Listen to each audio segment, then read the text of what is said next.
María Siempre Virgen, les habla Rodrigo Andrés Calvo, apologeta católico y miembro del movimiento Juan 23.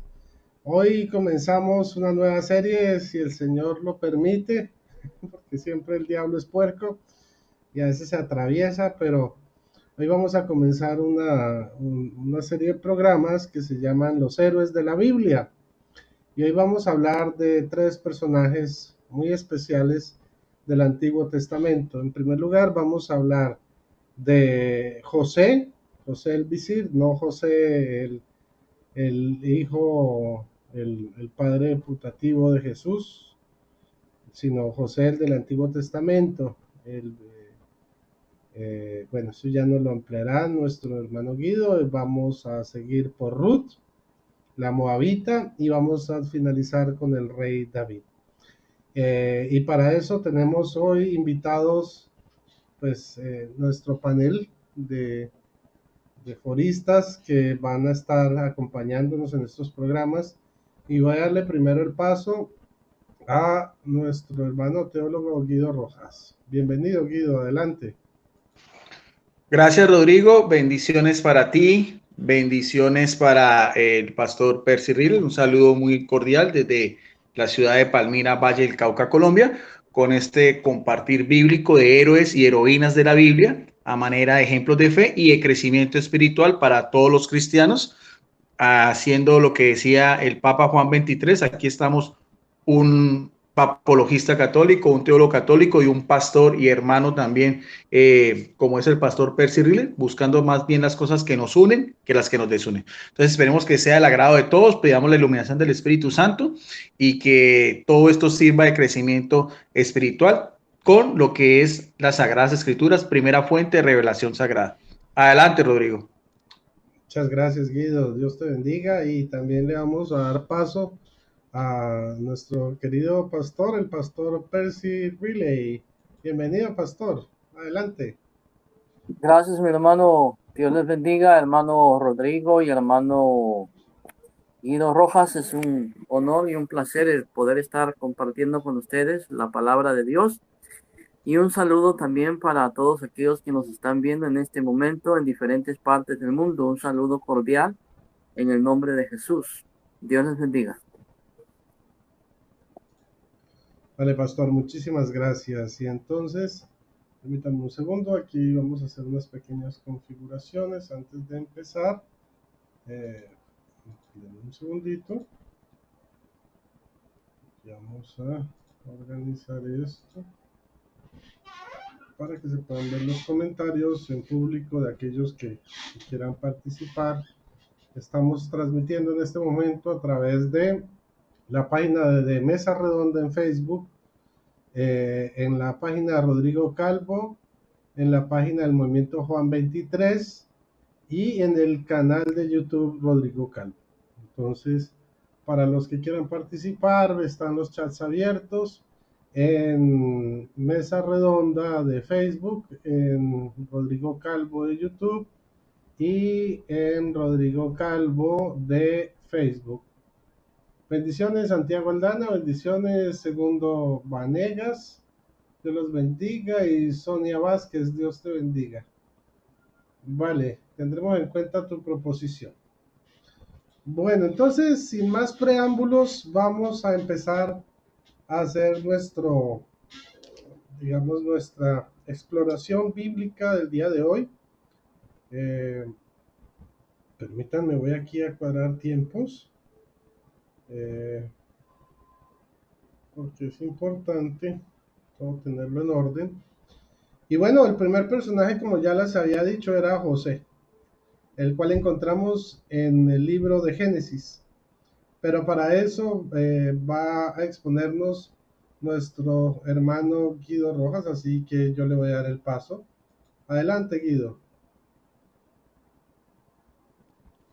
Bien, gracias, Rodrigo. Vamos a tener cada uno un tiempo de exposición de 20 minutos, entonces cuando falte unos 3 minutos me haces una seña con la cámara, algo para entonces ir concluyendo. José un personaje importantísimo, es una prefigura, es un prototipo de Jesucristo en el Antiguo Testamento. Vamos a mirar unas pinceladas a manera pues de conocimiento general sobre este importante hombre, para mí uno de los hombres más grandes en la historia de la salvación del Antiguo Testamento. Sabemos que José era, su padre era Jacob, con José se termina, por así decirlo, el libro del Génesis y todo lo que es la historia de esos grandes patriarcas, que son pues de lo que viene el linaje de Jesús. Sabemos que Abraham tuvo un hijo que era Isaac, Isaac tuvo un hijo que era Jacob, Jacob tuvo 12 hijos, 10 con una esposa, Lea, y 2 que era su esposa preferida, Raquel, que era José, y su último hijo que se llamaba Benjamín. Entonces, de esta esposa de Raquel nace Benjamín en la ciudad de Padán Aram. Después sabemos que en la ciudad de Hebrón, Jacob ama a José más que sus otros hijos y le regala una túnica especial, una túnica colorida. Pero los hermanos de José, algo que también ocurre en muchas familias, cuando hay una preferencia, sienten envidia de este trato especial que daba su padre con este hijo. Al fin y al cabo era medio hermano de ellos porque era con otra mujer. Entonces desde ahí van empezando los celos y las rivalidades. En ese mismo escenario, en Dotán, otra ciudad, Jacob envía a José a buscar a sus hermanos en Siquem y lo encuentra en Dotán. Cuando ellos lo ven, ya sus hermanos habían hecho un complot, aprovechan la oportunidad para matarlo. Querían deshacerse de la comodidad del lugar, pero intervienen dos hermanos, dos medio hermanos suyos, que son Rubén y Judá, que persuadan a sus otros hermanos de no matarlo, pero sí entre todos deciden más bien venderlo como esclavo a una caravana que iba pasando por ahí de mercaderes. Entonces de aquí va a venir ya el traslado de José desde su tierra natal, desde lo que era Canaán, la ciudad, la tierra pues prometida a Abraham, a lo que era Egipto, un país aledaño, ya también con una cultura politeísta, con otras personas también que no hacían parte del pueblo escogido por Dios, pero de todas maneras lo interesante es que aquí vienen los hechos más importantes en la vida de José. Estando en Egipto, José es comprado por un personaje llamado Potifar, que era un alto funcionario de la corte egipcia y habita en su casa y también trabaja con él. Después viene cuando la esposa de Potifar, porque era un joven de una apariencia muy hermosa, muy gallardo, esa esposa quiere tener una relación de impureza, una relación sexual con José. José, de todas maneras, él rehúsa esa propuesta al verse ella despreciada cuando él huye de la recámara de esta señora, que era pues la esposa de su patrón, de su amo. Él deja una prenda de vestir y esa es la excusa para que ella, en un acto de venganza, de despecho y todas esas cosas, le diga a su esposo Potifar que José había tratado de abusar por ella. Y aquí viene la otra etapa, va a pasar de esclavo a prisionero. José en la prisión interpreta los sueños de dos prisioneros, uno el copero y otro el panadero. El rey también tiene unos sueños y el único que tiene después la oportunidad de descifrar esos sueños es José. Son sueños de 7 años de abundancia y 7 años de hambruna que va a acoger no solamente al reino de Egipto, el reino más poderoso de aquel entonces, sino también a todos los pueblos aledaños. Y es aquí donde han pasado muchos años, en esa misma corte, donde José tiene la oportunidad de interpretar los sueños a este faraón, donde él toma un cargo importante de gobernador, y vamos a ver el cambio de rol de José, de esclavo a prisionero, ahora así el gran gobernador en la corte de este ser que era considerado como el hijo del Dios Ra, como una especie de semidioso, una divinidad humanamente. Y después vienen de Hebrón, sus hermanos, porque la hambruna también cobija a todos ellos.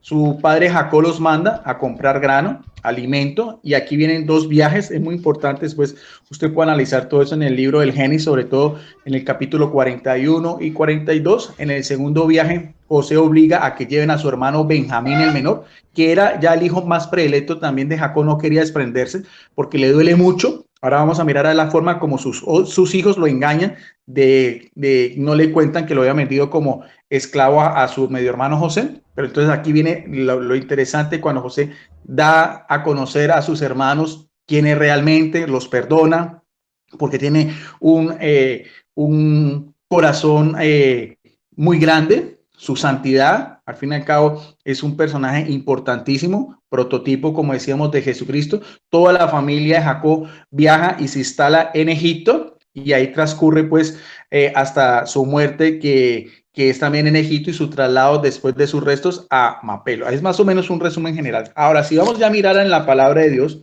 veamos a ver algunos pasajes importantes sobre este personaje.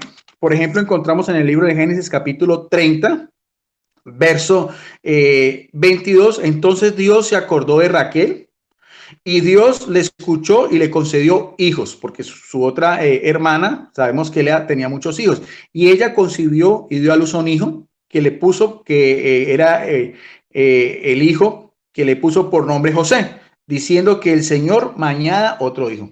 Entonces, porque las mujeres judías en esa misma sociedad patriarcal, mientras más tenían hijos, eran más bendecidas, al igual que ser buenas esposas y buenas madres. Entonces, ya con su segundo hijo, Benjamín, que es el hijo del dolor, es el hijo de la muerte, cuando ella da luz al medio hermano, al hermano, perdón, menor de José, es que ella muere. Entonces ya José queda sin madre, y ya entonces es cuando empieza ya en el capítulo 37, ya de una manera más concreta, lo que pasa con José, donde dice, por ejemplo, en el capítulo 37, verso 3, y amaba Israel, el otro nombre que será Jacob, a José, más que sus otros hijos, porque era para él el hijo de su vejez, y lo hizo una túnica de muchos colores, una túnica en señal pues de predilección.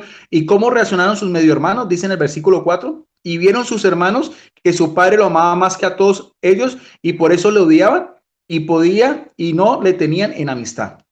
Ahí es cuando ellos planean pues toda la forma de deshacerse de José. Inicialmente querían era matarlo, de cometer pues un pecado.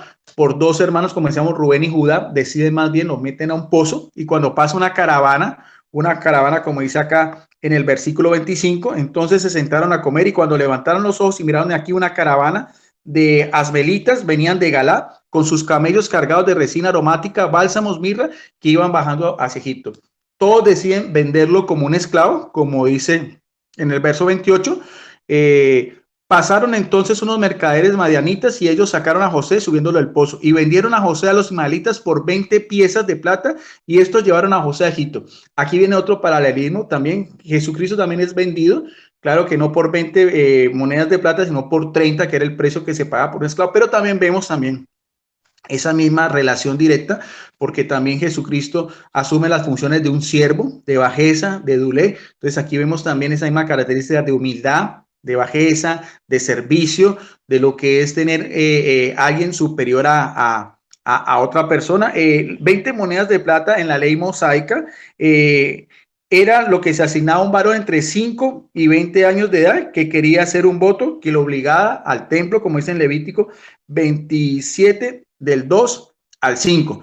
Cuando José es vendido como esclavo por sus hermanos, también nos dice la palabra de Dios que él tenía para esa época unos 17 años, hasta en todo el momento de su juventud, estaba empezando pues su juventud, y entonces José es llevado a Egipto. Ahora, los hermanos, para tratar de tapar este crimen que habían hecho, le dicen a su padre, como aparece en el versículo del 29 al 35, que a José lo había matado una fiera, y por eso esa túnica colorida que él nunca se quitaba. Ellos matan a un macho cabrío, como dice en el versículo 31, tomaron la túnica de José y mataron a un macho cabrío y empaparon la túnica de su sangre, mintiéndole al padre. Entonces, ¿cómo reacciona Jacob creyendo que su hijo predilecto había muerto? Dice en el versículo 34, y Jacob rasgó sus vestidos en señal de duelo, en señal de dolor, puso cilicio sobre sus lomos y estuvo de duelo por el hijo amado muchos días.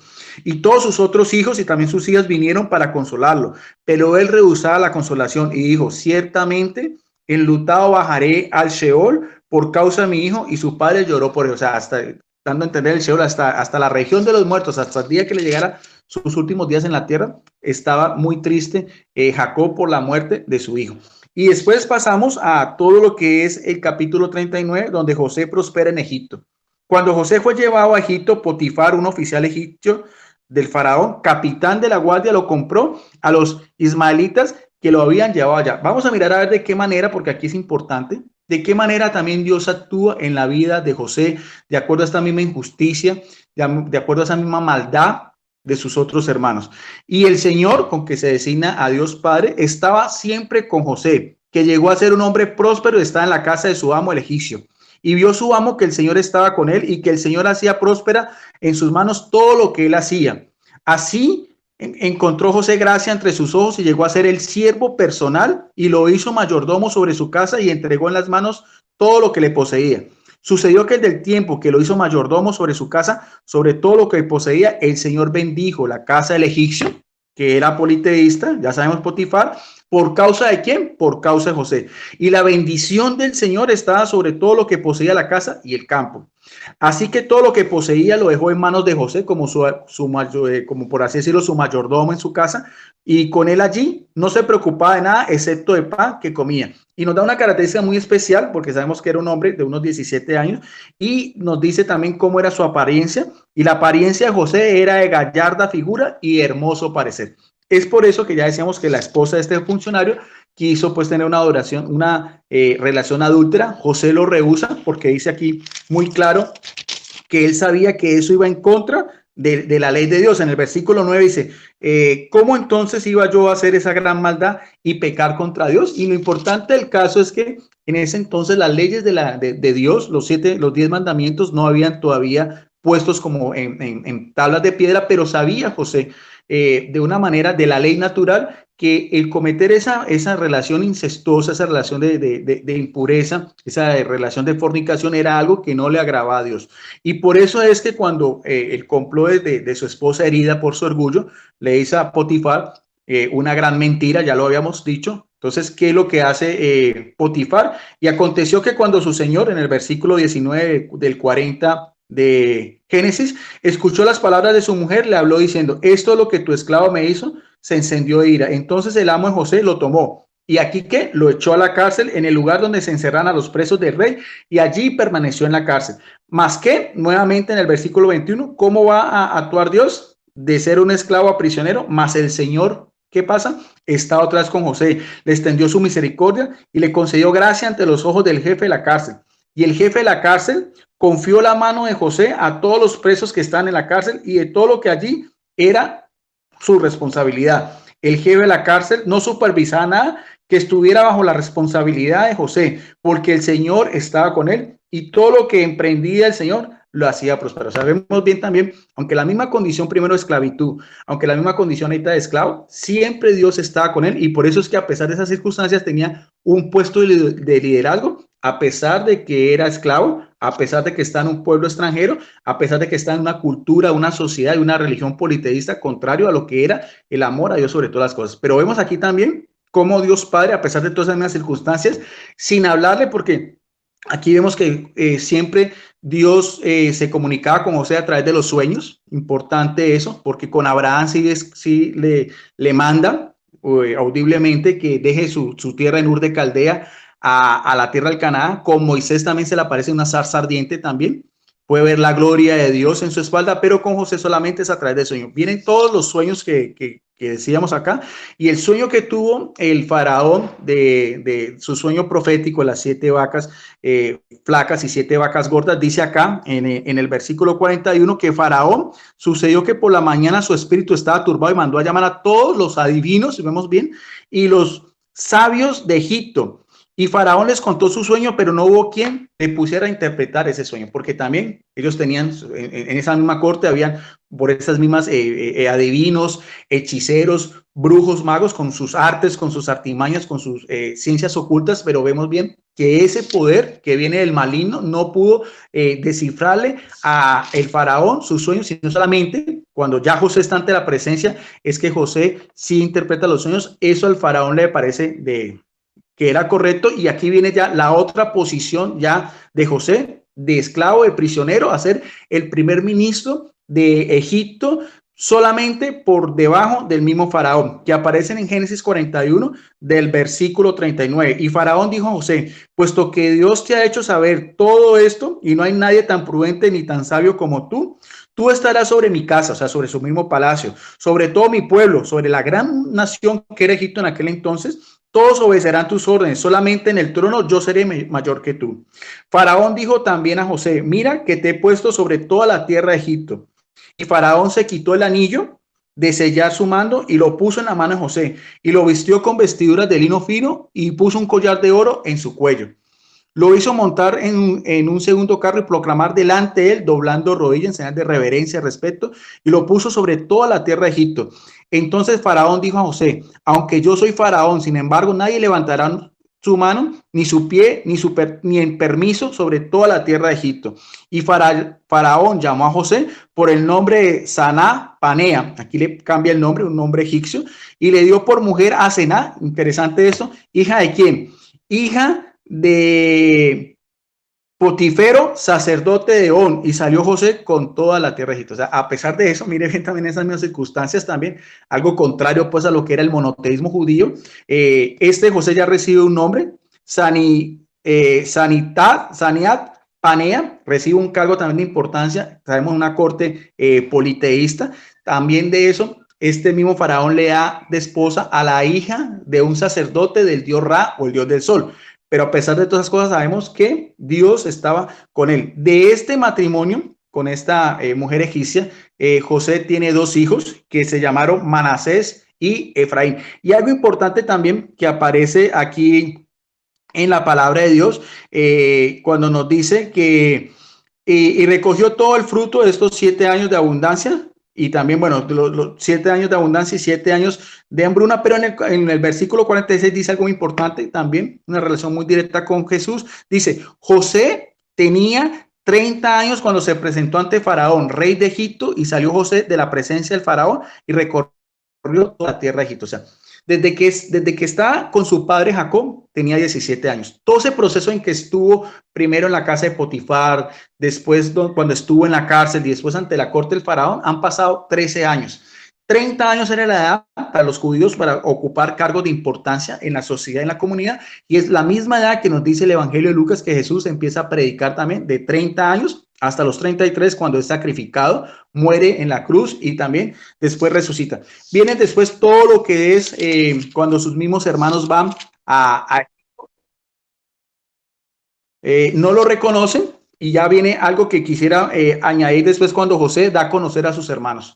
Está José con todos sus hermanos, él se quita todos sus vestimentas pues, de alto funcionario de egipcio también, porque pues tenía la cabeza rapada y maquillado. Ellos no, al fin y al cabo sus hermanos hacía 13 años no lo veían, pero ese encuentro es muy, muy bonito. Yo creo que es de las cosas que más conmueven en la palabra de Dios, que aparece en Génesis capítulo 45. José no pudo ya contenerse delante de todos los que estaban junto a él y exclamó: haced salir a todos de mi lado, y no había nadie con él cuando José se dio a conocer a sus hermanos. Y mire lo que dice en el versículo 2, y lloró tan fuerte de ese sentimiento que tenía por dentro, que lo oyeron los egipcios y hasta la casa del faraón se enteró de ello. O sea, era un grito de dolor, un grito también de una injusticia que habían cometido sus hermanos, de haberlo separado de su padre y de su hermano Benjamín. Pero es tan dramático, pero no era un llanto ni de venganza, ni de odio, ni de ira santa, porque él hubiera podido en ese momento haber mandar a matar a sus otros hermanos. Ahí viene también la historia interesante. Jacob va con toda su familia a Egipto. Jacob bendice a sus 2 hijos, a Manasés y a Efraín. Y ya por último, en el capítulo 50, del verso del 15 en adelante, nos dice la muerte de José. Con esto concluyo. Del versículo 15, muerte de José. Al ver los hermanos de José que ya su padre había muerto, Jacob, ellos pensaron que otra vez José se iba a vengar de ellos. Y al ver los hermanos de José que su padre había muerto, dijeron: quizá José guarde rencor contra nosotros y es cierto no vuelva todo el mal que le hicimos. Entonces enviaron un mensaje a José diciendo: tu padre mandó antes de morir diciendo: así diréis a José, te ruego que perdonéis la maldad de tus hermanos y sus pecados, porque ellos te trataron mal. Y ahora te rogamos que perdones la maldad de los siervos de Dios de tu padre. José lloró amargamente y les dijo: sus hermanos vinieron también y se postraron, otra vez en señal de respeto y reverencia ante su hermano, gran funcionario egipcio. Se postraron delante de él y dijeron: he aquí, ¿somos qué? Ya no como hermanos, sino como siervos. Lo mismo que habían hecho ellos con su hermano, de venderlo como esclavo. Ahorita ellos están en esa misma condición y su hermano está en una posición más alta. Pero José les dijo: no temáis, ¿acaso yo estoy en lugar de Dios? Vosotros pensasteis hacerme mal, pero Dios lo tomó en bien para que sucediera como vemos hoy.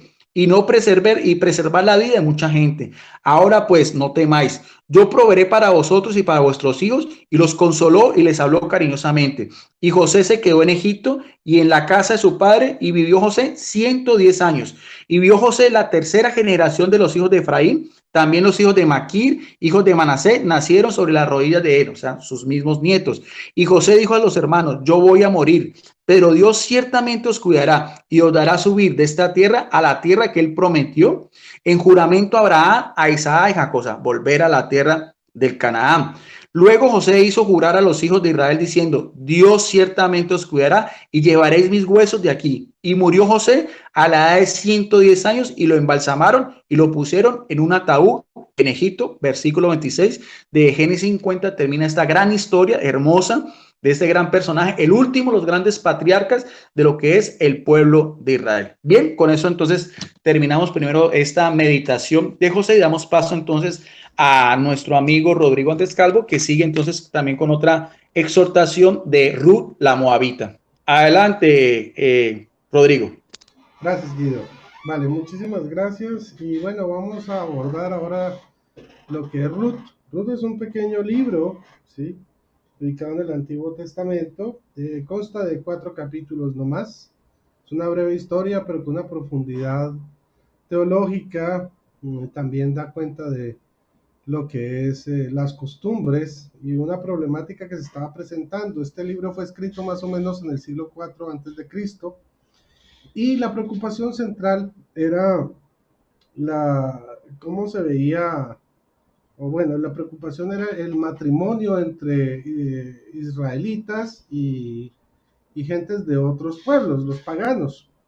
Esta era una preocupación muy propia en esa época del pueblo de Israel. Ahora, ¿qué es lo que nos muestra o cuál es la respuesta de este libro acerca de esta preocupación? La primera es que el Señor es providente, ¿sí?, y no abandona al justo y lo recompensa por su fidelidad. Ahora, la otra es que la religión israelita tiene un carácter universal, ¿ok? O bueno, una proyección hacia lo universal. Dice: los justos, aunque pertenezcan a otros pueblos, gozan de la protección de Dios. Y por último, los sencillos encuentran muchas veces los verdaderos valores de Israel, que son la piedad, la generosidad, la fidelidad y la solidaridad. Ahora, la narración de este texto comienza en el capítulo 1 con un judío de Belén que se llama Elimelech, y está casado con su esposa, que se llama Noemí. Más adelante ella querrá cambiarse el nombre a Mará, que significa amargura, pero resulta que no, eso no sucede, porque el Señor es fiel y no le permite caer en la desgracia. Dice así en el capítulo 1: una vez en tiempos de los jueces hubo un hombre en Palestina, un hombre de Belén de Judá, emigró al país de Moab con su mujer y sus 2 hijos. El hombre se llamaba Elimelech, su mujer Noemí, y sus 2 hijos, Maglón y Quilón, todos efreteos de Belén de Judá, llegaron a Moab y se establecieron allí. Murió Elimelech, marido de Noemí, y quedó ella sola con sus 2 hijos, que se casaron con 2 moabitas, o sea, de la región de Moab, cerca de Egipto, ¿sí? Y dice así, bueno, no es tan cerca, más bien, pero digamos que hay cierta cercanía y hay cierta, digamos, el Moab está como a los límites de lo que es el Israel, pero está por fuera. Ellos se casaron con Orfa y con Ruth, ¿ok? Vivieron allí unos 10 años, al cabo de los cuales murieron también Maglón y Quilón, quedando sola Noemí sin hijos y sin marido. Entonces, bueno, en esta época era muy común, o bueno, a través de la historia de Israel es muy común las migraciones que había desde Israel hacia otros pueblos, tanto por la opresión que los esclavizaban, como por momentos de hambruna y de sequía, y se mudaban a tierras donde había mayor fertilidad. Este fue el caso de Elimelec, que había escasez y fue a buscar un lugar donde había sembrados, donde había más abundancia de comida. Ahora, el hecho de que hayan quedado viudas centra el texto, el propósito del texto, en dos costumbres judías propias pues de esta cultura, que son el levirato y el goelim o el goeliato, ¿ya? El levirato es el derecho que tienen los parientes cercanos de casarse con la mujer de un hombre fallecido que no ha dejado hijos para dejarle una descendencia a su nombre, ¿ok? Y el goelim es el derecho en el que acuden los miembros de una betaf. Betaf es como el núcleo familiar principal, una asociación de familias muy cercana, eh, que recurrían al goel, que era un protector, que ejercía esas funciones de protectorado, varios aspectos económico, de liberación, etcétera, incluso de vengador de sangre, y esto lo ejercía en la Mispahaj. La Mispahaj era una asociación de Betabs, entonces era como una familia más agrandada, una asociación de familias más grande, en la cual se organizaban, sobre todo en las zonas rurales de Israel. Ahora, dice así: al enterarse de que el Señor había bendecido a su pueblo, proporcionándole alimento, Noemí se dispuso a abandonar Moab en compañía de sus dos nueras. Partió con las dos del lugar en que residían y se encaminaron hacia el país de Judá. Entonces Noemí les dijo: regresen a su casa de su madre, que el Señor las trate con la misma bondad con que nos han tratado a los que murieron y a mí. Que el Señor les conceda una vida feliz en la casa de un nuevo marido. Y las besó. Ellas se pusieron a llorar y le dijeron: no iremos, no, iremos contigo a tu pueblo. Entonces Noemí las bendice y las despacha. Les dice: váyanse, vuélvanse a casar, creen una familia. Y vamos a ver ellas, cuando insisten que no, qué es lo que les responde Noemí. Les dice: regresen, hijas mías. ¿Qué van a venir? ¿A qué van a venir conmigo? ¿Creen que aún puedo tener hijos que lleguen a casarse con ustedes? Regresen, hijas mías, regresen. Soy demasiado vieja para casarme otra vez. Y aunque me casara de nuevo y concibiera esta misma noche y tuviera hijos, ¿podrían ustedes esperar a que fueran mayores? ¿Van por eso a dejar de casarse de nuevo? No, hijas mías. Mi pena es mayor que la de ustedes, pues el Señor me ha castigado. Entonces ella les dice: mire, aunque ustedes quieran estar conmigo, si ustedes vienen conmigo van a arruinar su vida, porque ustedes todavía están jóvenes, tienen derecho a casarse, se pueden casar, reorganizar su vida, pero si quieren estar al lado mío, pues yo ya no les puedo, ni me puedo casar, ya estoy muy vieja. Y si me casara y hubiera el milagro pues de que quedara embarazada esa misma noche, pues que ellas esperaran a que los muchachos crecieran, pues serían muchos años para poder casarse con ellos. Y bueno, la diferencia de edad, todo este tipo de asuntos, entonces les pinta un panorama absurdo, les muestra que con ellas no tienen ningún futuro. Ahora, dice así, de nuevo comenzaron a llorar. Después Orfa, una de las que se había casado con sus hijos, besó a su suegra y regresó a su pueblo, mientras Ruth se quedó con Noemí. Noemí le dijo: mira, cuñada, regresa a su pueblo y a su Dios, vete tú también con ella. Ruth le dijo: no insistas, más que, más que en que me separe de ti. Donde tú vayas yo iré, donde tú vivas viviré. Tu pueblo y mi pueblo, y tu Dios es mi Dios. Donde tú mueras moriré, y allí me enterrarán. Juro hoy solemnemente ante Dios que solo la muerte nos ha de separar. Entonces vemos que, a pesar de este panorama desolador, Ruth presenta un valor impresionante, que es la fidelidad. La fidelidad.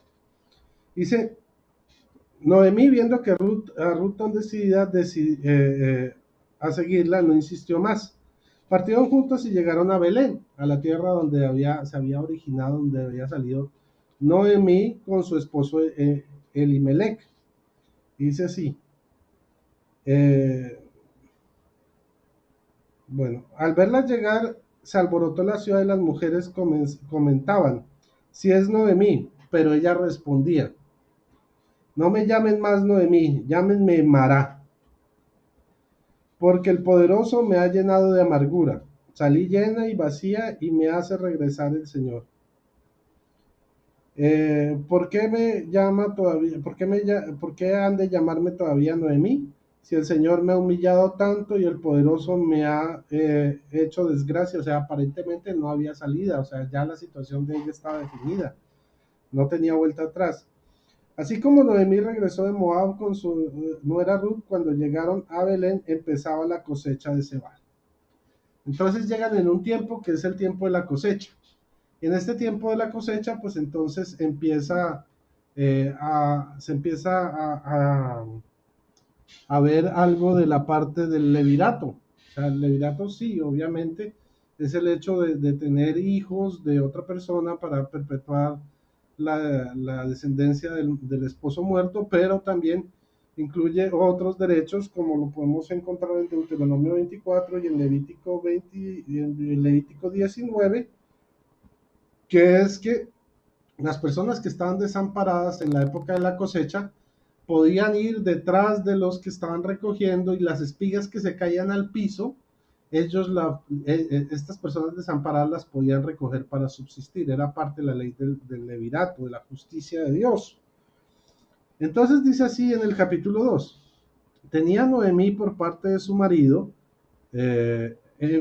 Elimelech, un pariente muy rico llamado Bus. Aquí Bus entra en la historia, él es un Goel, había dos Goel en la historia, pero el que es el definitivo, el principal de la historia es Bus.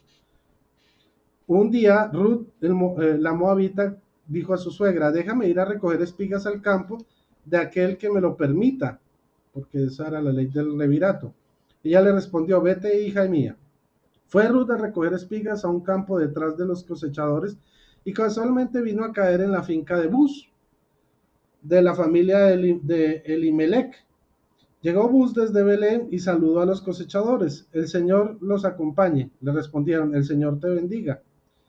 Entonces aquí vemos que Bus era una persona piadosa. Bus preguntó luego al capataz, ¿quién es esa joven? El capataz le respondió, es la moabita que ha venido con Noemí de Moab. Me ha suplicado que le deje ir recogiendo espigas detrás de los cosechadores y desde que entró al campo esta mañana ha continuado hasta ahora, sin descansar un instante.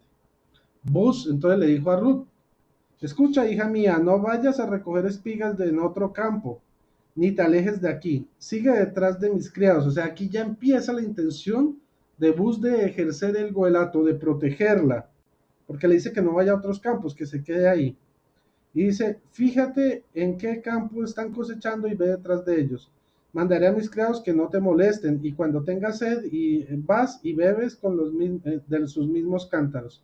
Ruth se postró en tierra y dijo, ¿por qué te has fijado en mí interesándote por una extranjera? Bus le respondió, miren por qué Bus ejerce el goelato sobre ella siendo extranjera, no porque el goelato era sobre solamente judíos.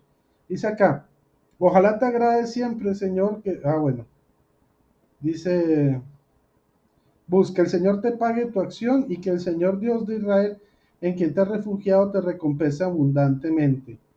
¿Por qué? Porque ella no abandonó a, a su suegra Noemí, sino que la acompañó. Entonces, esa es la respuesta de Bus.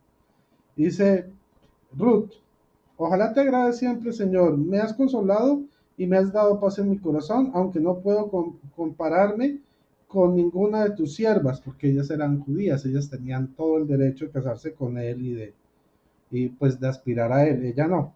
A la hora de comer le dijo Bus, vete, come con ven, come con nosotros y moja el pan en la salsa de vinagre.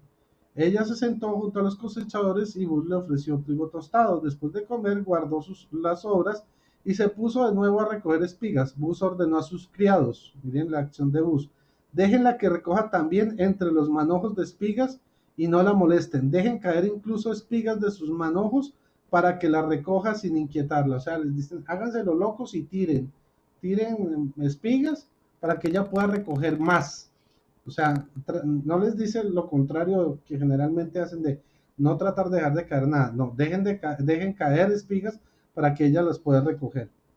Entonces, Ruth estuvo recogiendo espinas en el campo hasta la caída de la tarde y luego recolectó unos 45 kilos de cebada. Con esto se fue a donde su suegra Noemí le comentó lo que había ocurrido, le preguntó Noemí a qué campo había ido, le dijo que al de Bus, y entonces ella se alegró, Noemí se alegró, porque se dio cuenta que Bus era uno de sus parientes, entonces le dijo, haz lo que él te está diciendo, sigue recogiendo allá, porque ya aquí su suegra ve que puede haber una posibilidad de rescate de Noemí, de Ruth, perdón. Entonces, dice, un día Noemí, su suegra, le dijo, hija mía, he pensado en tu felicidad, Bus con cuyos cosechadores has estado, es pariente nuestro, mira, esta tarde limpia su campo, arréglate, ponte los mejores vestidos, vete a su campo, pero no dejes que él te vea hasta que haya terminado de comer y beber. Cuando se haya acostado, fíjate bien en dónde duerme, luego vas, destapas sus pies y te acuestas y él te indicará lo que debes hacer. O sea, según la ley del levirato, ya es el levirato lo que entra aquí, en la acción de acostarse al lado de él y tomar para sí la manta también de Bus, significa que ella buscaba la posibilidad de acceder al matrimonio con él. Por eso también se indicaba la acción aquí de la cobija, de la manta.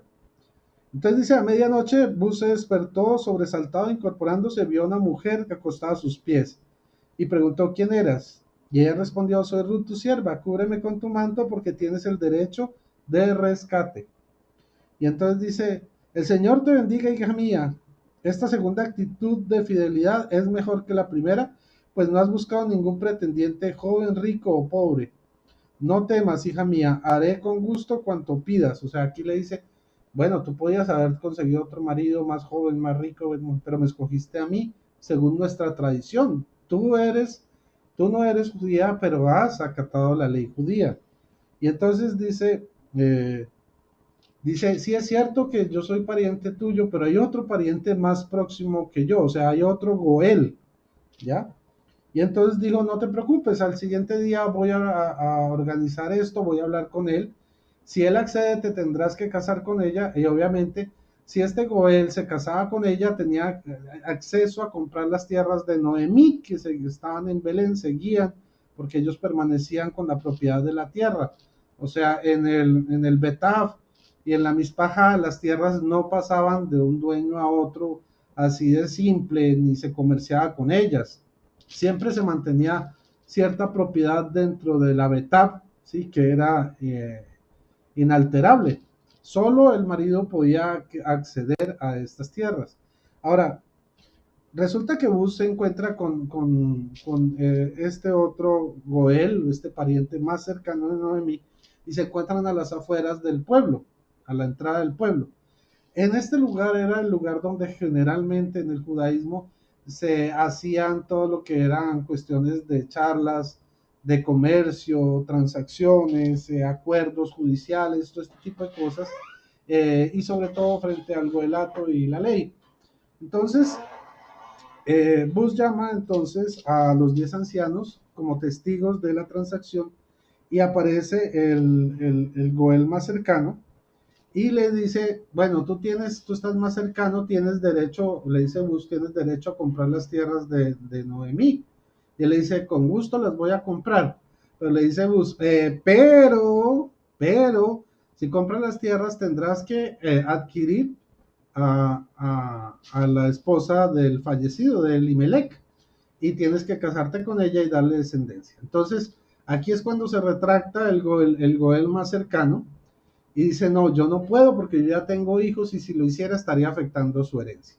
En este sentido, entonces, sucede lo que se hace en este culto, bueno, en esta tradición del Goel, que en símbolo de renuncia la sandalia es propiedad de cada uno, pues porque, bueno, digamos que lo protege en el camino, es el asunto de que cuando no es escuchado se limpia la sandalia de los zapatos, cuando no escucha se limpia el polvo de las sandalias, y decide entonces este Goel quitarse la sandalia y entregársela a Bus, o sea, diciéndole, te doy la autoridad que me corresponde para que tú puedas acceder a la tierra de Noemí y casarte con. Entonces, pues, Bus muy feliz accede a este asunto y pues en presencia de los 10 ancianos se hace esta transacción. Bus y Ruth se casan, son felices. Y dice, todos los ancianos que estaban a la puerta todos los que estaban en la puerta con los ancianos dijeron, somos testigos que el Señor trate a la mujer que va a entrar en tu casa como a Raquel y a Lía, de cuya descendencia surgió la descendencia de Israel, que seas poderoso en Efrata y te hagas famoso en Belén, que los hijos de tu Señor, que el Señor te conceda por medio de esta joven, tu familia sea como la de Feres y el hijo de Tamar, el hijo que Tamar dio a Judá. O sea, lo bendicen a él y bendicen a esta mujer que no es israelita, o sea, es aceptada dentro del pueblo de Israel por su práctica, por su fidelidad, por su entereza, por seguir la ley judía, ¿sí? Y aquí pasamos ya al matrimonio de Bus, ¿sí? Con Ruth, y tiene un hijo llamado Obed. Y este hijo de Obed pues es una bendición para ellos.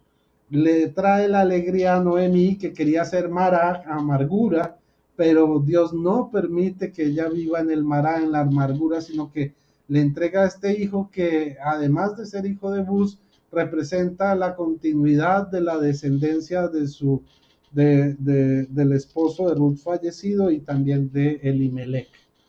Y además termina la historia en este capítulo 4 con la genealogía de David. O sea, todo esto se ha acomodado para que se demuestre que el rey David, el rey de Israel, también tiene dentro de su descendencia elementos, o bueno, ascendientes que no eran perfectamente judíos, sino también paganos, como en la de Jesús que encontramos en Mateo capítulo 1, que hay 3 mujeres que son paganas, entre ellas Ruth se encuentra en la descendencia de Jesús, porque Jesús es descendiente de David. Y entonces dice así para finalizar, genealogía de David, esta es la descendencia de Fares, Fares engendró a Hezrón, Hezrón engendró a Ram engendró a Aminadab, Aminadab engendró a Nazón, Nazón engendró a Salma, Salma engendró a Bus engendró a Obed, aquí los 2 últimos, Obed engendró a Jesé, ¿sí? Y Jesé engendró a David. Hablando en términos occidentales, entonces Bus sería el tatarabuelo de David. Y entonces esta termina siendo la historia del tatarabuelo de David. Un hombre judío santo, eh, misericordioso, que acoge a una mujer que sin ser judía, pero tener valores que tiene cualquier judío modelo, es tomada por esposa y da una nueva descendencia que daría continuidad a la monarquía de Israel. Entonces, bueno, muchas gracias. Esta es mi aportación y vamos entonces ahora sí a pasar con nuestro hermano, el pastor Percy, que nos va a hablar sobre el rey David, ya haciendo aquí el encuadre con Bus. Vamos entonces a pasar a David. Adelante, pastor. Gracias, mi hermano. Que Dios lo bendiga. Pues vamos a hablar sobre David en esta noche. Y todos sabemos quién es el rey David. De David podemos aprender muchas cosas. Porque la verdad, David es uno de los personajes bíblicos más conocidos por todos. Y todos admiramos a este rey David. Pero vamos a la palabra de Dios, que es lo más importante. La palabra de Dios dice así en 1 Samuel capítulo 16. Dice, el Señor dijo a Samuel, ¿hasta cuándo vas a estar sufriendo por Saúl? Cuando soy yo el que lo he rechazado como rey sobre Israel. Llena tu cuerno de aceite y ponte en camino. Te envío a casa de Jesse, el de Belén, porque he visto entre sus hijos un rey para mí. Fíjese lo importante, hermano amado, en lo que Dios le dice al profeta Samuel. Yo he visto en la casa de Jesse a un rey para mí. En pocas palabras, lo primero que podemos apreciar aquí es que Dios conocía el corazón de David. Y esto lo podemos saber porque el mismo Dios más adelante dice que David es conforme al corazón de Dios. Esto, hermano amado, es sumamente importante. ¿Por qué es importante? Porque lo primero que podemos aprender de la vida del rey de David, del rey David, es su íntima relación con Dios. ¿Cómo puedo yo saber que David tenía una íntima relación con Dios? Sencillamente porque es el mismo Dios que dice que David es conforme a su corazón. Y quizás algunos de ustedes me dirán, pero David adulteró, David mató, David engañó, David adulteró y aún mandó a matar al esposo de la mujer con quien él adulteró. Es cierto. Pero ¿saben una cosa? Cuando Dios dijo que David era conforme al corazón de Dios, eso lo dijo mucho antes que David cometiera el crimen, el pecado, el adulterio, el asesinato. Y esta es otra cosa que yo he aprendido conforme leo la Biblia, conforme he aprendido a leer la palabra de Dios, es que Dios jamás te va a condenar por algo que tú no has hecho. Lamentablemente, hoy en día existen muchas personas que hablan de más, juzgan, difaman y levantan falsos en contra de otros creyentes solamente porque suponen, porque piensan que así pasó. Pero Dios no es así. David tenía tal relación con Dios, hermano amado, y es lo primero que vamos a ver en esta hora, que ambos se conocían de tal manera que David sabía lo que Dios quería para su vida. En la primera parte vamos a hablar de la relación de David con Dios, su intimidad con Dios, y esto era para preparación para lo que iba a ser David más en el futuro. Pero sigamos leyendo la palabra de Dios. Entonces dice, te envío a casa de Jesse, el de Belén, porque he visto entre sus hijos un rey para mí. Esto es interesante y déjenme analizar esto. Fíjese bien, el primer rey, ¿quién lo eligió? ¿Quién eligió el primer rey de Israel? El primer rey, hermanos amados, lo eligió el propio pueblo. ¿Sí? Lo eligió por su apariencia, lo eligió porque era alto, porque se veía fuerte, porque tenía presencia, porque tenía el carisma de un rey. Pero el segundo rey no lo eligió el pueblo, tampoco lo eligió el profeta. El segundo rey, hermano amado, lo eligió Dios. Es que cuando Dios elige, Él sabe elegir, porque Dios no se deja guiar por las apariencias, por lo bonito, por lo carismático. Dios no se deja guiar por esas cosas. Dios, hermano amado, se guía por el corazón de la persona. ¿Sí? Y Por esta razón Dios eligió al rey David. Pero fíjese bien, sigamos leyendo. Samuel respondió, ¿cómo voy a ir? Si lo oye Saúl, me mata. ¿Sí? Lamentablemente, hoy en día existe mucha gente que le tiene más temor a lo que el hombre le puede hacer a él que a lo que Dios te puede hacer. Eso existe hoy en día. Pero fíjese bien, pero analicemos por qué Samuel tenía miedo a, a ir a buscar un nuevo rey y a ungir un nuevo rey para Dios y para Israel.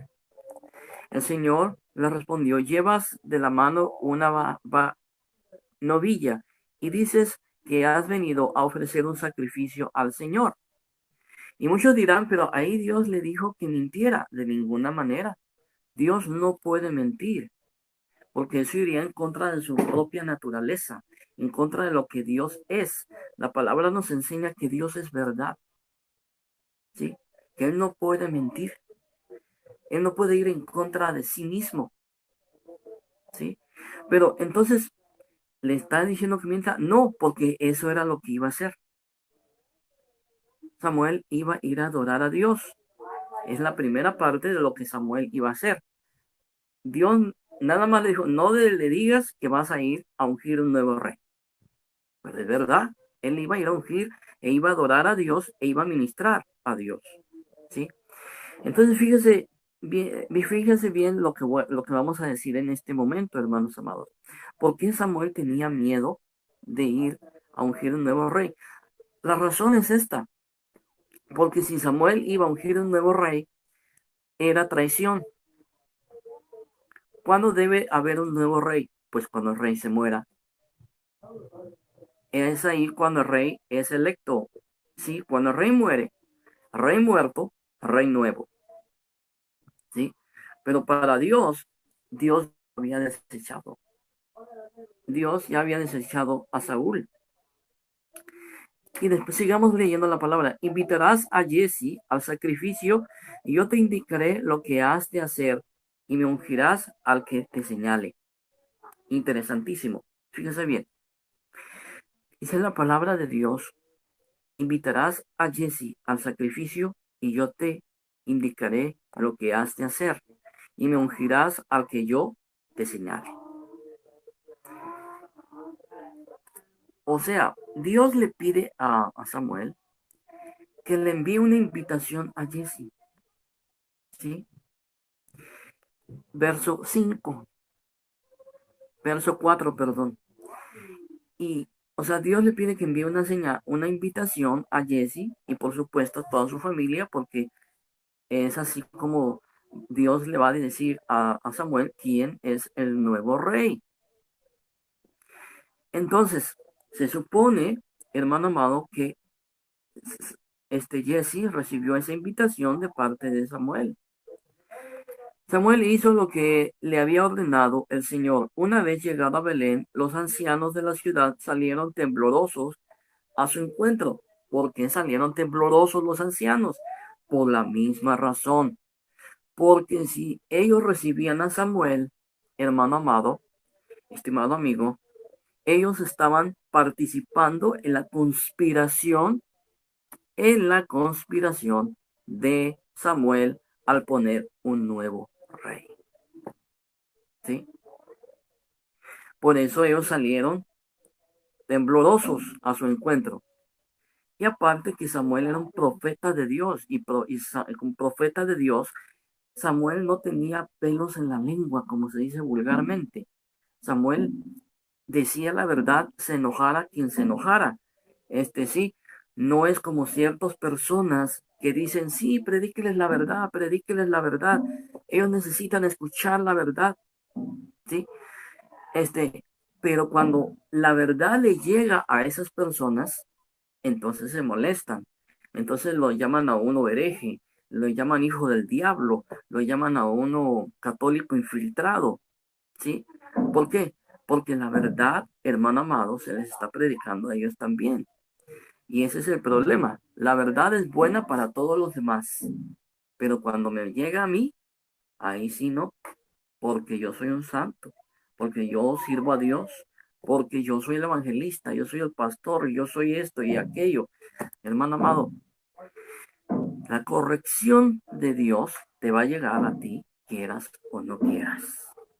Y eso era la razón, otra de las razones por las cuales los ancianos de la ciudad le preguntaron a Samuel, ¿es de paz tu venida? Y respondió, sí, he venido para ofrecer un sacrificio al Señor.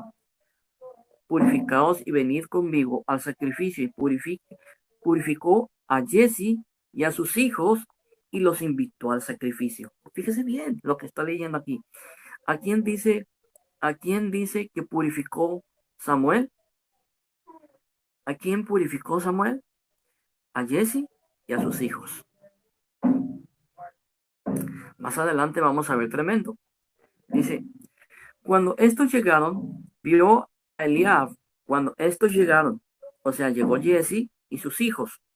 Y la Biblia dice, fíjese bien, cuando estos llegaron, vio a Eliab y se dijo, Samuel se dijo a sí mismo, seguro que ante mí está su ungido, el ungido del Señor.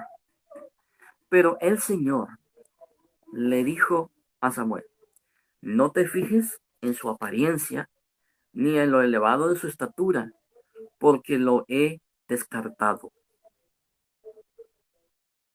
En pocas palabras, Samuel lo miró alto, lo miró rubio, lo vio imponente, lo vio muy buen parecido y dijo, este es el nuevo rey. ¿Y qué pasó? Dios le dijo, no, este no es el rey, porque tú te fijas en las apariencias, pero yo me fijo en el corazón. Ese es el problema hoy en día, hermanos amados, ¿sí? Que dentro de la iglesia, hermanos amados, existe mucha, cómo diría yo? Mucha discriminación, mucho seleccionismo, ¿sí? Pero yo no hablo de la iglesia católica, yo hablo de otras iglesias, porque yo sé que dentro de la iglesia católica no pasa. Por eso yo, ni tampoco de la evangélica, por eso yo hablo con esa libertad, ¿sí? Y puedo decir que en ciertas iglesias, en ciertas congregaciones, no de aquí, de México, de América, sino de algún mundo por allá lejano, existe el seleccionismo, existe la discriminación, porque muchas veces los hombres, bueno, no muchas, a ver, todas las veces los seres humanos nos guiamos por la apariencia y no por el corazón. Pero gracias a Dios que Dios no es como nosotros. Dios no se deja guiar por la apariencia, ¿sí? Entonces sigamos leyendo. No se trata de lo que vea el hombre, pues el hombre mira a los ojos, más el Señor mira el corazón. Jesse llamó a Abinadab y lo presentó a Samuel, pero le dijo, tampoco es este, papito. Lo ha elegido, a este tampoco lo ha elegido el Señor. Jesse presentó a Sama y Samuel dijo, el Señor tampoco ha elegido a este. Jesse presentó a sus 7 hijos. ¿Cuántos hijos? ¿Cuántos hijos presentó Jesse ante Samuel? 7. 7. ¿Y cuántos hijos tenía Jesse? 8. 8. 8 hijos. Y mi pregunta es, ¿por qué razón Jesse presentó nada más 7 hijos? La respuesta es sencilla. Porque lamentablemente, leamos la Biblia, mejor leamos la Biblia. Jesse presentó a sus 7 hijos ante Samuel, pero Samuel dijo a Jesse, el Señor no ha elegido a estos. ¿Sí? En David podemos ver algo. Cuando yo digo que David tenía una relación íntima con Dios, hermanos amados, es porque la Biblia me lo enseña. La Biblia me enseña a mí, hermanos amados, en el Salmo 23, y todos nos sabemos el Salmo 23, el Señor es mi pastor y nada me faltará. Si no analizamos esa palabra, mi pastor, en el Salmo 23, nos damos de cuenta que esa palabrita mi indica pertenencia, indica exclusividad. Y nada ni nadie, hermano amado, puede tener exclusividad de algo si no hay una relación. El problema con hoy en nuestros días es que muchos quieren, hermano amado, servir a Dios, glorificar a Dios, hermanos amados, pero no quieren tener una relación con Dios. No quieren orar, no quieren, como estoy hablando también con católicos, no quieren rezar, no quieren estudiar, ¿sí? Entonces se les hace muy fácil decir, yo quiero ser pastor, yo quiero ser evangelista, yo quiero ser sacerdote, yo quiero ser monseñor, pero no quieren seguir un proceso, ¿sí? ¿Y cuál es el primer proceso? Fíjense bien lo que hoy en la tarde cuando estaba analizando esto, hermano amado, todo hombre de Dios, antes de ser, hermano amado, lo que Dios lo ha mandado a hacer, ha tenido una relación íntima y profunda con Dios. Entonces, ¿a qué me refiero con esto? Que antes del padre Pío de Pietrelcina ser el padre Pío, tuvo una relación profunda e íntima con su Señor. Y esa relación, todos los, ¿cómo podríamos decirle? Todos los carismas que el padre Pío tuvo, y hablo de él porque estoy hablando con católicos y con evangélicos también, tuvo una relación. Entonces, esa relación que él tuvo íntima con Dios, se manifestó. El fruto de toda esa relación fueron los carismas que él tuvo. Y lo mismo puedo decir a los evangélicos. Muchos evangélicos hoy en día quieren la gloria sin pasar el calvario. ¿Sí? Quieren ser renombrados. Muchos quieren ser teólogos y dan opiniones sin haber pasado por un proceso. Entonces, cuando el profeta, ¿cuánto queda? 3 minutos, ok, gloria a Dios, vámonos a toda prisa. Cuando Samuel se da cuenta, hermano amado, que faltaba un hijo, Samuel lo llama. ¿Y dónde estaba este hombre? Hermano amado, estaba apacentando las ovejas. Y con esto concluyo.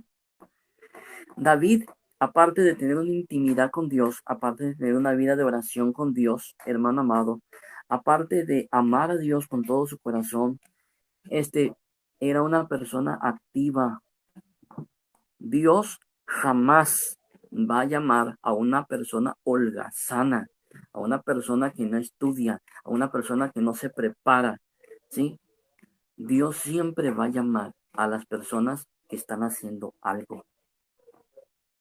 Dicen en mi país que Dios no es laguna para mantener lagartos. El problema es que muchos quieren el nombre, el título, sin preparación, sin sacrificio, sin dedicación a Dios. Y eso va tanto para católicos como evangélicos. ¿Sí?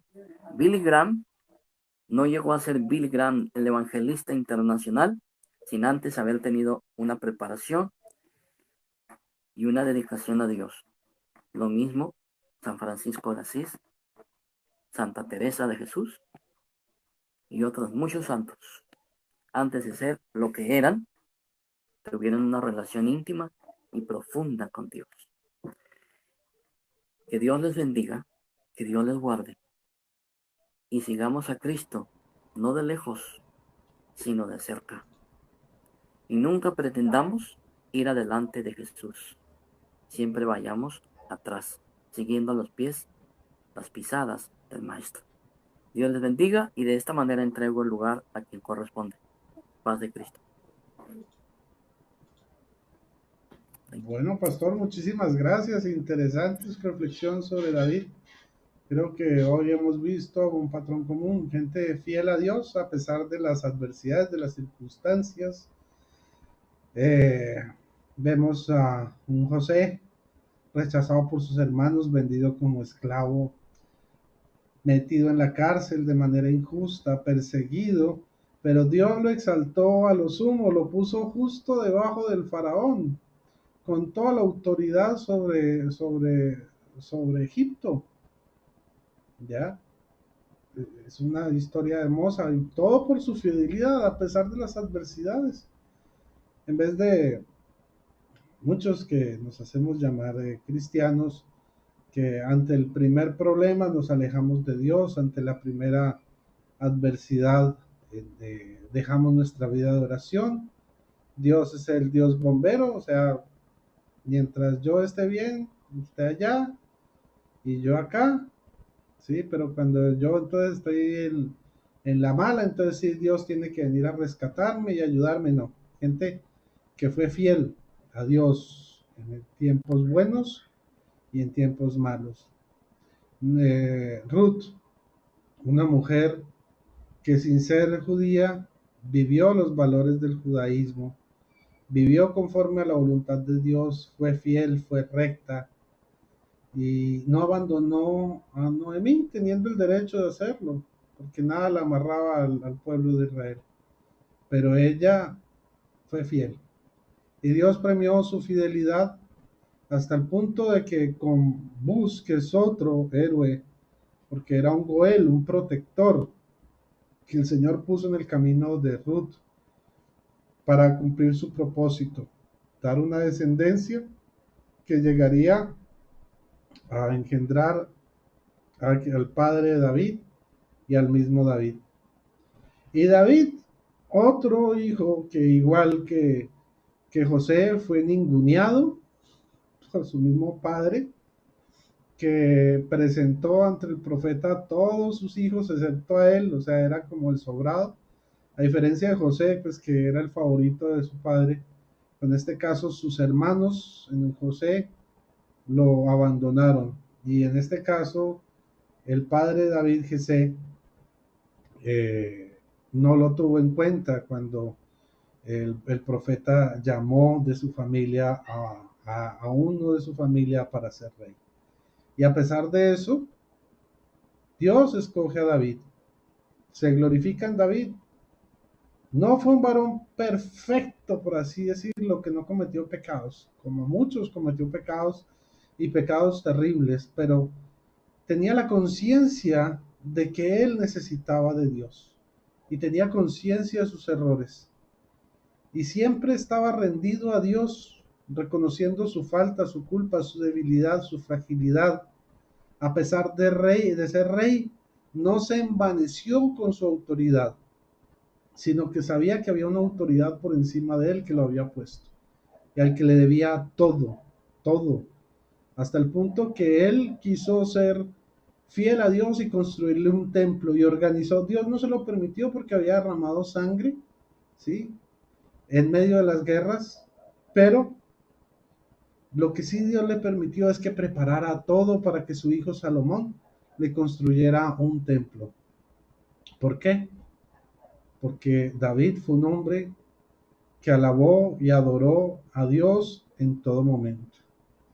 Yo creo que estas tres historias se pueden resumir en un acto de la Eucaristía, donde el sacerdote nos enseña y a veces nosotros escuchamos así como por escuchar y no ponemos atención, pero que es muy importante siempre tener en cuenta en nuestras vidas como cristianos.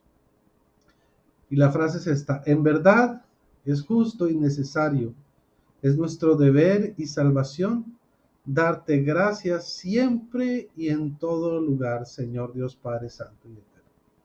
Darte gracias por todo y en todo, siempre y en todo lugar. Yo creo que esta es la clave del cristiano, una persona que se rinde de corazón a Dios, que rinde todo su ser, hasta su debilidad, hasta las cosas que le avergüenzan, las rinde ante Dios. Y Dios en medio de su debilidad se glorifica. Se glorifica y los vuelve los grandes héroes de la Biblia. Y estos son 3 ejemplos de 3 héroes de la Biblia. No son héroes porque mataron a miles. No son héroes porque conquistaron miles de países y de naciones y de pueblos. No son héroes porque salvaron a Israel en un momento dado. Son héroes porque a pesar de las adversidades tuvieron un corazón conforme a Dios. Esos son los verdaderos héroes de la vida. Bueno, muchísimas gracias a todos por habernos acompañado. Creo que fue un compartir muy hermoso y vamos a seguir hablando de los héroes de la Biblia, vamos a seguir generando estas reflexiones en torno a estos personajes que siempre nos dejan algo tan importante, una enseñanza tan especial, tan especial. Miren cómo cómo Dios se glorificó para que en David, un hombre conforme al corazón de Dios, tuviera una ascendencia que no necesariamente era puramente judía israelí. Porque el Señor, más allá de mirar si tú eres católico, si tú eres judío, lo que el Señor mira es tu corazón. ¿Qué hay en tu corazón? Si lo estás buscando de verdad, si buscas adorarlo en verdad, si buscas su presencia, si reconoces la necesidad de Él en todo momento de tu vida, desde que naces hasta que mueres. Eso es lo que busca el Señor. Adoradores que le adoren en espíritu y en verdad. Porque en apariencia hay muchos santos de apariencia, ¿no? Que no quiebran un plato, que tratan de decir esto es puro, esto es impuro, estos son los pecadores, aquí los santos, pero en el fondo están podridos. El Señor no mira los actos externos, los tiene en cuenta, pero lo que el Señor mira y redarguye y escudriña es tu corazón. Eso es lo más importante. Y bueno, hermanos, quiero darle el paso entonces a nuestro hermano teólogo, a Guido Rojas, para que haga su despedida. Adelante, hermano. Bien, gracias a Rodrigo, gracias al pastor Percy Riller por este compartir tan interesante, cada uno desde su óptica, inclusive que por ejemplo un personaje como David que da para mucho más. Yo sé que el pastor en su misma condición nos hizo una reflexión muy por el orden de lo que es su carisma, da para que después también hay muchos otros episodios de David que se pueden tocar también en otra esfera porque solamente el tiempo fue muy corto. Igual, por ejemplo, de José también hay otras cosas que se pueden sacar. Y yo, por ejemplo, para la próxima que estamos en esta misma serie, también voy a tocar también porque no necesariamente tienen que ser esos grandes héroes, sino también, como son personajes bíblicos en general, yo, por ejemplo, tocaría al rey Saúl. Desde ahora, lo digo, yo me comprometo después en el otro compartir que tengamos, porque también tenemos que ver también esos otros personajes de la Biblia que no fueron tan santos ni tan buenos, pero que también nos puede servir en nuestro propio crecimiento espiritual. No siendo más por el momento, me despido desde la ciudad de Palmira, Valle del Cauca, Colombia. Bendiciones para el pastor, bendiciones para Rodrigo y todas las personas que también están viendo este compartir. Cada uno también va a subir este video desde sus propios canales. Yo, por ejemplo, también lo voy a hacer desde mi canal YouTube que se llama Teólogo Guido Rojas. Gracias y nos vemos en otra oportunidad. Adelante. Gracias, Guido, y voy a darle el paso también a nuestro querido y amado pastor, el pastor Percy Riller. Adelante, hermano. Bueno, hermano, mira la cruz, por la equivocación de casi llamarme hermano. Saquéme Rosarito. Gloria a Dios. No, hermano, gloria a Dios. Pues gracias, hermanos, por la invitación, gracias por este compartir tan bello que hemos tenido, en el cual los tres hemos dado un hermoso estudio, reflexión de tres personas que amaron a Dios, que lo sirvieron y que demostraron ese amor del que tanto hablaron. Lamentablemente hoy en día se habla mucho, pero se actúa poco. Entonces, hermanos, pues yo me despido y dando las gracias a mi hermano Rodrigo y a mi hermano Guido por permitirme el privilegio de estar con ustedes. Y a todos aquellos pues, hermanos, que la paz de Cristo sea con ustedes, que Dios les bendiga y Dios les guarde. Y sí, este es un rosario, para aquellos que digan, ¿ese es un rosario? Sí, es un rosario, me lo regalaron. Y pues, que la paz de Cristo sea con todos ustedes, que Dios les guarde. Hasta luego. Muchas gracias, pastor. Hermosa camándula que nos muestra. Y qué bueno que usted sea uno de los hermanos que, a pesar de no ser católico, ama a nuestra Madre, la siempre Virgen María, la respeta y le ora también. Acude a su auxilio porque ella es la Madre de nuestro Señor y ha logrado muchos milagros, entre esos, bíblicamente hablando, de las bodas de Caná. Pero en nuestras vidas también logra muchos, no por su propio poder, sino por el amor que Dios deposita en ella. Y bueno, no, muchas gracias a todos por habernos seguido, por habernos acompañado durante este programa. Si les gustó, recuerden colocarle el like, ponerle like y compartirlo, porque recuerden que compartiendo estos videos también ustedes están evangelizando. Y no siendo más, agradezco su atención. Nos vemos en una próxima oportunidad, ojalá muy cercana, para seguir con esta serie de los héroes de la Biblia. Bueno, ya Guido nos dijo que iba a hacer un abordaje de alguien que no propiamente es un héroe, puede ser más bien como un antihéroe de la Biblia, que lo tuvo todo y lo perdió por orgullo.